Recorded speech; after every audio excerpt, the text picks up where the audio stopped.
All right, diving in today, we've got The Way of the Superior Man by David Deida. Oh, yeah, this is a classic. It's a bit of a lightning rod, though, right? It is. It definitely sparks some strong reactions, love it or hate it kind of book. Yeah, and I think, gotta be honest up front, it's really speaking to a certain type of guy. For sure, but that's part of what makes it so interesting to untack, I think. Totally. So, for folks listening who maybe haven't cracked this one open yet, what's the core idea here? Deanna's really digging into these deeper energies. He calls them masculine and feminine, but it's not about like surface level gender roles. Right, it's not about what you wear or. Exactly. It's more about how these energies play out in us, in our relationships, how we approach our goals, all that. And he throws out this concept right away, sexual essence, Yeah, that's a big one. which can sound kind of, I don't know, intimidating maybe at first. It did to me. But he's really not talking about anatomy. It's more like, what's the core energy you kind of lead with? Yeah, your default mode almost. Are you more drawn to like taking charge, asserting yourself, that kind of thing? Or are you more about nurturing, creating harmony, that vibe? Right. And most people, Dia says, aren't a perfect 50-50 split of these energies. That really struck me when I first read it. Like, oh, I definitely lean more this way than that. Me too. And it's so clarifying because once you start to understand your own dominant essence, it's like you get this internal compass. Totally. It helps explain why you might be drawn to certain activities, certain types of partners, all that. Absolutely. So let's say you're listening to this and you're someone who loves extreme sports, pushing your limits, always got to be conquering something. Yeah, that sounds pretty masculine essence to me. Exactly, that drive for achievement, for taking on a mission, that's classic masculine energy. Whereas someone with a more feminine essence might find fulfillment in, I don't know, creating art, building community, fostering deep connections. And what's so interesting is Dieta says this applies regardless of gender or sexual orientation. Totally flips the script, Yeah. right? It does. So you could have a woman with a very dominant masculine essence and a man who leads with the feminine. And that changes everything about how we view traditional gender roles, doesn't it? It really does. And this is all before we even get to the whole superior man thing, which is like the meat of the book. Right. This is where things get really specific and maybe a bit controversial for some people. Yeah, because Deal is really talking to men here, specifically those who identify with that masculine essence. He's essentially offering them a roadmap for how to navigate the world, how to be successful, how to have fulfilling relationships, all while staying true to that core masculine energy. And one of the things he talks about is that a superior man, he doesn't let a relationship derail his mission. Right. And that can rub some people the wrong way, for sure. Oh, for sure. Especially in today's world where the message is often all about, like, happy wife, happy life. Exactly. But Dieta's saying there's got to be a balance. A superior man still seeks a fulfilling partnership, but he doesn't compromise his purpose for it. Sounds like a tightrope walk, honestly. It is. He's not sugarcoating it. He's saying you got to have a certain level of detachment. You got to be willing to prioritize your mission sometimes, even if it means your partner might not always be thrilled about it. For guys listening, have you ever felt that pull, that tension between your ambitions and your relationship? I think it's something a lot of men struggle with. It is. It's like, how do you find that sweet spot? And that's what's great about Deida. He doesn't just leave you hanging with this dilemma. He offers specific practices, little bits of wisdom you can actually apply. All right, lay it on us. Yeah. What are some of those key takeaways that our listeners can actually put into practice? One that really hit me was live with an open heart even when it hurts. Like, that's tough. It is, especially if you've been burned before. But Dieta's saying to be a superior man, you got to lean into that vulnerability. You got to resist the urge to shut down when things get tough. It's like choosing courage over comfort. Exactly. And that takes real strength, way more than just putting up walls and trying to be invulnerable. He also talks about the importance of like regularly reconnecting with your deeper purpose. Oh, yeah, that's huge. He's saying don't get so lost in the day-to-day grind that you forget what truly matters. It's like hitting that reset button, making sure your internal compass is still pointing in the right direction. Exactly. So for you listening, think about how you're spending your time. Are you constantly reacting to external demands? Or are you carving out space to reconnect with that inner fire, that sense of purpose that drives you? Now, Dieta also has some pretty strong opinions about choosing a partner, which I think is where things can get a little, Spicy? yeah, spicy is a good word for it. He definitely doesn't hold back. He says a superior man, he chooses a partner who chooses him fully, someone who's not clinging or needy. Yeah, that neediness, he says, it actually kills attraction. It's like you don't want someone to complete you. You want someone who complements you. Exactly. Two whole individuals, each with their own passions and drive, coming together to create something even greater. And you can see how that ties back to his whole idea of polarity, right? Absolutely. Two strong individuals, each with their own unique essence. That's what creates that dynamic tension, that spark that keeps things interesting. He also gets into the nitty-gritty of communication, which, let's be real, is so crucial for any relationship. It's everything. Yeah, And he points out this key difference between how men and women often approach communication. it is. He's saying that women, they often communicate to express their feelings in the moment, not necessarily to, like, convey a fixed plan or make a logical argument. So guys, don't take everything literally. Right. He's saying men often get tripped up by focusing too much on the content of what their partner's saying instead of tuning into the emotions behind the words. Like, gotta learn to read between the lines, right? Exactly. And this is where that concept of emotional presence comes in, which Deida emphasizes throughout the book. Okay, I'm intrigued. Break that down for me. What's this emotional presence all about? So Deida's saying, a superior man, he meets his partner's emotional intensity, whatever it is, joy, sadness, anger, whatever. He meets it with unwavering consciousness, So instead of trying to fix her problems or offer solutions, which is what most guys do. yeah, our go-to move. He's saying, no, just be present with her feelings. Hold space for her to fully express herself. Wow, that's a lot to unpack. It is, but it's powerful stuff. He's saying, don't run from her dark moods. Don't try to change them. Just be there with her, fully present. Like, be the calm in the eye of the storm. Exactly. And again, it's not about being a doormat. It's about having that inner strength and compassion to hold space for her without getting swept away by those emotions yourself. Do you think most men are capable of that? Deida believes it's a practice, something you cultivate over time. And he offers some pretty specific, even kind of out there techniques for doing so, right? He does. Some more, shall we say, unconventional than others. Like that whole ejaculating up the spine thing. Yeah, that one definitely raises some eyebrows. We're going to have to dive deeper into that one. But before we get too far down that rabbit hole, there's this big elephant in the room we got to address. I think I know where you're going with this. The whole book is written from a man's perspective, so what about the women? Right, we've heard all about what the superior man is supposed to be doing. But what does Deida have to say about what women actually desire in a partner? All right, spill the tea. What's the inside scoop? Well, get ready for this one, because Deida throws out this idea that might sound counterintuitive at first. He says, a woman doesn't actually want to be her man's #1 priority. Wait, what? That goes against everything we've been told about relationships. It does, right? Like 50-50, got to be equals, all that. Yeah, but Deida's suggesting something different here. Okay, I'm all ears. Tell me more. He's saying that a woman actually finds greater fulfillment when her man is deeply committed to his purpose, his mission in life, even if it means she's not always the center of his attention.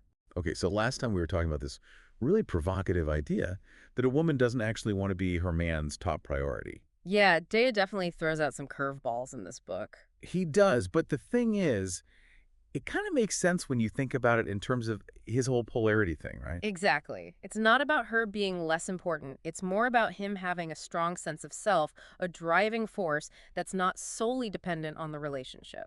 So, like, if a guy is listening to this thinking, wait, so I'm just supposed to ignore my partner and focus on my work?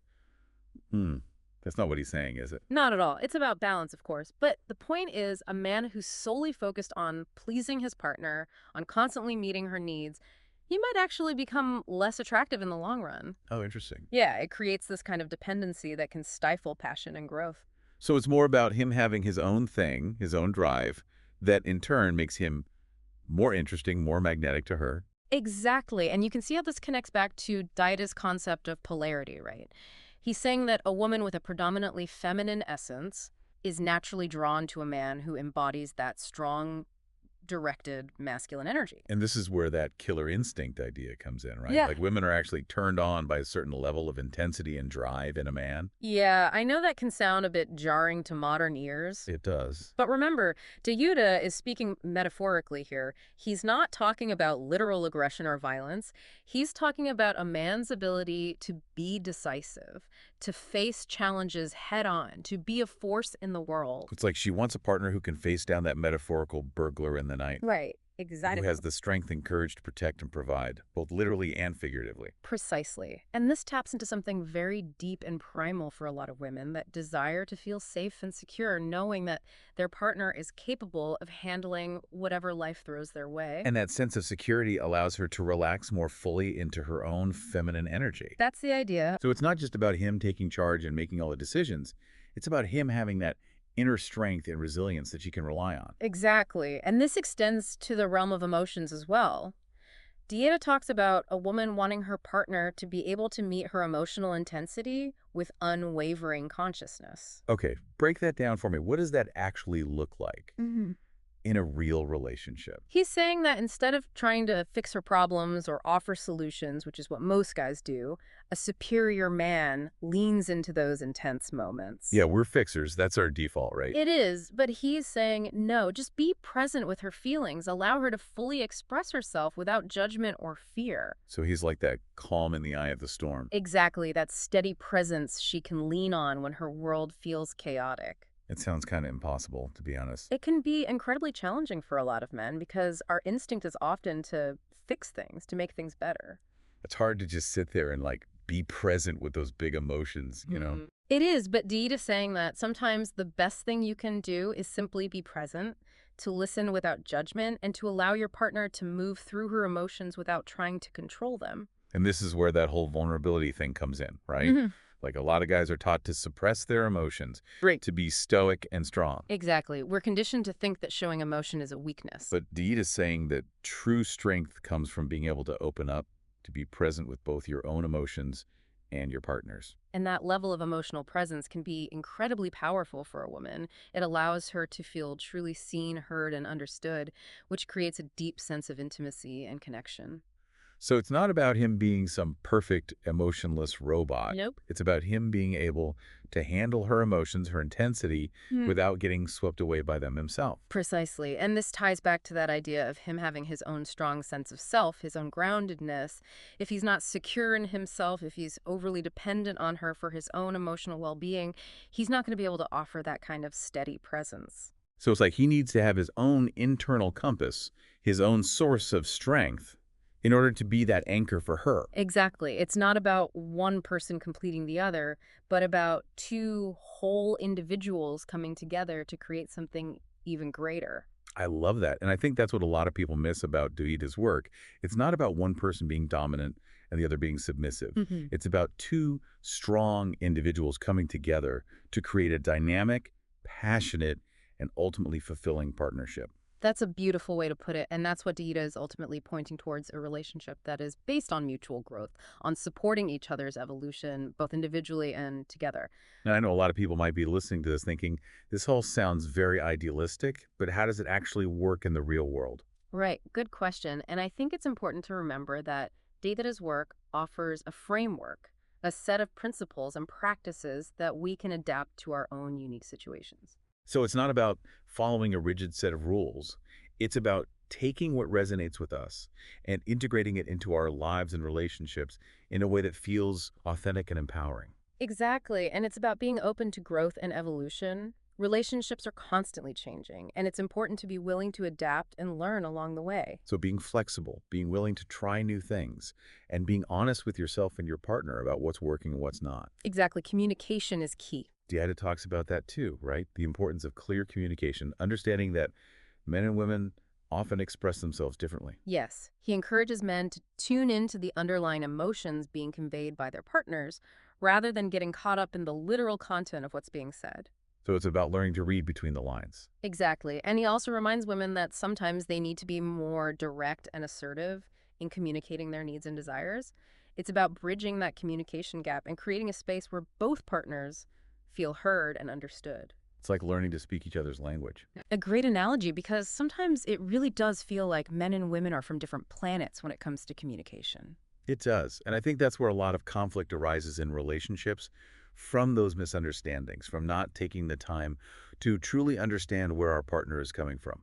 Now, we talked earlier about Deida's emphasis on meeting our partner's emotional intensity with unwavering consciousness. Right. But he also talks about the importance of owning our dark side. Yes, this is where he gets into the shadow aspects of ourselves, those parts of our personality that we might try to hide or suppress. So for men, it might be those desires for freedom, power, even aggression. Right. And for women, it might be about those dark feminine qualities like rage, jealousy, or a desire for control.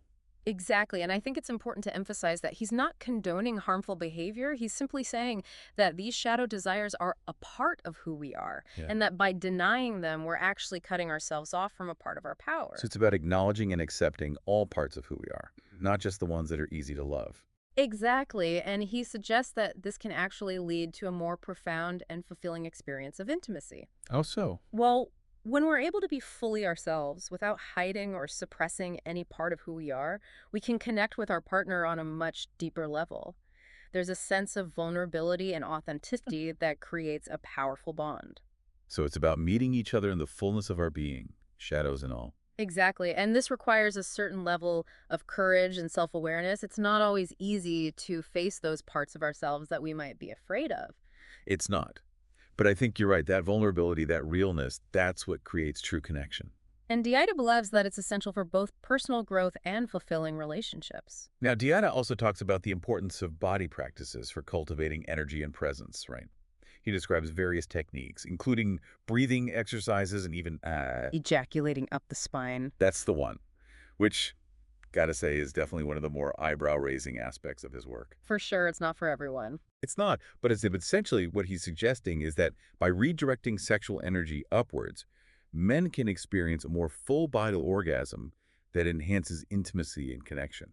Yeah, it's about cultivating a more conscious and mindful approach to sexuality, using that energy as a catalyst for spiritual growth and deeper connection with your partner. So it's not just about the physical act itself, it's about the energy, the intention behind it. Exactly. And it's important to note that this is just one aspect of Daida's work, and it's certainly not for everyone, but it speaks to his broader emphasis on integrating all aspects of ourselves, physical, emotional, spiritual, into our relationships. And that's what I appreciate about his work. It's holistic. It's not just about one aspect of the relationship. It's about the whole package. Exactly. He's encouraging us to show up as our full selves in our relationships, not just the parts that are easy or convenient. This has been such a fascinating exploration of Daida's work so far, but there's still so much more to unpack, especially when it comes to his views on what women truly desire in a partner. Yes, we've only just scratched the surface. Join us for part 3, where we'll delve even deeper into Daida's controversial perspective on feminine desire and how it plays out in relationships. Back again, round 3 of our deep dive into the way of the superior man. This book, man, it really gets you thinking. Doesn't it? Even if you don't agree with every single thing Daida says. Right, even if it pushes your buttons a little bit. It does, but that's what makes it so interesting to talk about, I think. Totally. It challenges us to look at relationships and ourselves in a whole new way. One thing that keeps coming up for me is how Deida, he's not trying to give you this like step-by-step guide to the perfect relationship. Oh, no, it's not a recipe book. No, it's more like he's giving you a map and saying, all right, here's the terrain, go explore. Exactly. He's offering tools, insights, different ways of looking at things, but it's up to you to figure out how to apply them to your own life. Like he's trusting you to do the work. He is, and it requires a lot of self-awareness, both from you and your partner. Because you both got to be willing to look inward, to understand your own needs and desires. And to be honest about what you're bringing to the table, the good and the bad. No hiding, no pretending. Yeah, Daida's work isn't for the faint of heart. It requires a willingness to challenge yourself, to step outside your comfort zone. And part of that is facing those shadow sides of ourselves. Oh, those are the juicy bits. They are, but they're also the parts we often try to hide, even from ourselves. Right, but Daida's saying no, bring them out into the light, integrate them. So for a guy listening, it might be acknowledging those desires for power, for freedom, even for aggression. And for women, it could be those dark feminine qualities like rage, jealousy, the desire for control. It's not about acting on those desires in a harmful way. No, it's about understanding them, seeing them as part of who you are. Because they're part of the full picture, right? They are, and Daida believes that by denying those shadow parts, we're actually cutting ourselves off from a source of power. It's like we're dimming our own light. Exactly, and it prevents us from experiencing true intimacy. Because real intimacy, it requires that we show up as our full selves. The light and the shadow. The good, the bad, the messy. And that takes courage, it takes trust. Trust in ourselves, trust in our partner. And trust that the relationship can handle it. Now, Deida also talks a lot about communication, which we know is so important in any relationship. It's everything.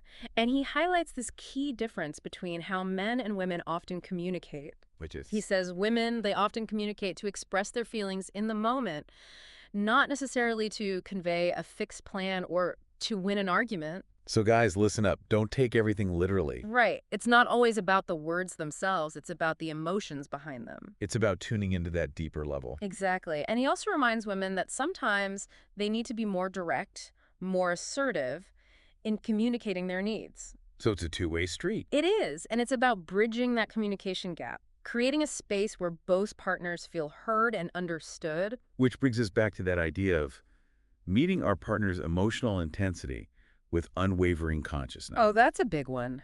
It is, and it's not easy. No, it's not, but Deida believes it's the key to creating true intimacy. Because it's about having the courage to line into those difficult moments. To be there for your partner even when it's uncomfortable. To hold space for their emotions without trying to fix them. And that's what a lot of men struggle with, that urge to fix things. It's our default setting. It is, but sometimes the best thing you can do is just be present, to listen without judgment. To be that steady presence, that anchor in the storm. So she can feel safe to express herself fully without holding back, It's about empowering her to be fully herself. even in those messy, challenging moments. And to see those moments as opportunities for growth, for deeper connection. Because that's where the real magic happens. All right, so for anyone listening who's feeling inspired to explore these ideas further, I highly recommend checking out The Way of the Superior Man. it's not a light read, but it will definitely get you thinking.